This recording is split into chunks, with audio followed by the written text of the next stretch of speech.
ఇప్పుడే నేను ఒక పేషెంట్ చూశాను. అమ్మాయి ఇక్కడ కూర్చునుంది. వెనకేమో అమ్మాయి వాళ్ళ బ్రదరు, అమ్మాయి పక్కనేమో వాళ్ళ అత్తగారు. లాస్ట్ మంత్ ప్రెగ్నెన్సీకి ట్రై చేసింది. వాళ్ళ అత్తగారు వచ్చి కూర్చున్నారు, ఎందుకు రాలేదు అని.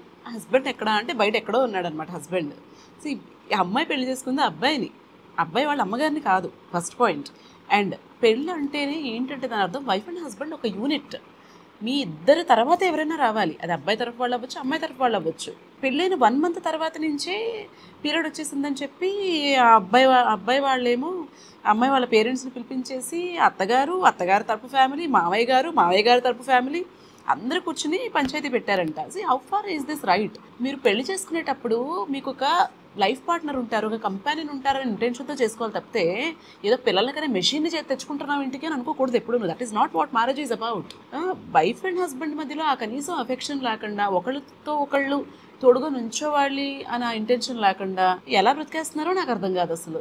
ఇంత ప్రెషర్ పెట్టేస్తే పోనీ అమ్మాయికి ఏమన్నా 30-35 ఏళ్ళు వచ్చాయంటే కాదు, 26 ఏళ్ళు. పెళ్ళి ఏమైనా 10 ఏళ్ళు అయిందా అంటే కాదు, పెళ్ళి 1 సంవత్సరం అయింది. ఈ 1 సంవత్సరంలో అమ్మాయికి ఏదో కొంచెం మినిమల్ పీసీఓడి ఉందని చెప్పి 10 మంది డాక్టర్ల దగ్గర తిప్పేసి ట్రీట్మెంట్లు చేయించేసి పీరియడ్ వచ్చిన ప్రతిసారి హెరాస్ చేసేస్తా ఉంటే అసలు అలాంటి పెళ్ళిళ్ళలో ఎందుకు ఉండాలి ఆడవాళ్ళు? అసలు అలాంటి హస్బెండ్స్కి రెస్పెక్ట్ ఎలా ఇస్తారు బా? నాకు అది అర్థం కాదు. ఫస్ట్ ప్రెగ్నెన్సీ అంటేనే వైఫ్ అండ్ హస్బెండ్కి సంబంధించింది. ఆ అబ్బాయి వచ్చి అంటాడు, ఆ పెద్దవాళ్ళు నాకు అంటారు సర్దుకుపోవాలి కదా మేడం అని. సర్దుకుపోవాలి, కరెక్టే, తప్పేం లేదు సర్దుకుపోవడంలో. రోజుకు ఒకసారి, వారానికి ఒకసారి, నెలకు ఒకసారి అంటే సర్దుకుపోతారు. సూటిపోటు మాటలు అన్నారనుకోండి, ఎంతో కొంత స్ట్రెస్కి లోనవుతారు వాళ్ళు. ఎప్పుడైతే మీరు స్ట్రెస్ తీసుకుంటారో ప్రెగ్నెన్సీ ఛాన్సెస్ అనేవి ఆటోమేటిక్గా తగ్గిపోతాయి. అండ్ వన్ మోర్ థింగ్, ఇప్పుడు ఆమె ప్రెగ్నెంట్ కాలేదు, నీదే తప్పు అంటున్నారు కదా, మీకు ఎలా తెలుసు అమ్మాయి తప్పని? ఈ నెల ప్రెగ్నెంట్ కాలేదు అమ్మాయి, కరెక్టే.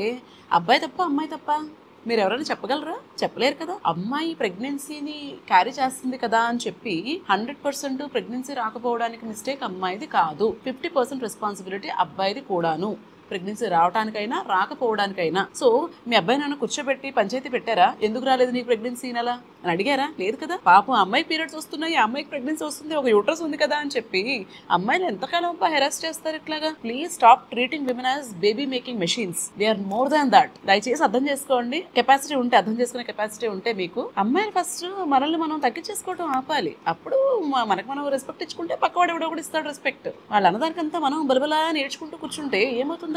అమ్మాయిలు మారాలి, అమ్మాయి వాళ్ళ పేరెంట్స్ మారాలి కదరా. మనం మారితే కదా అబ్బాయిలు మారుతారు.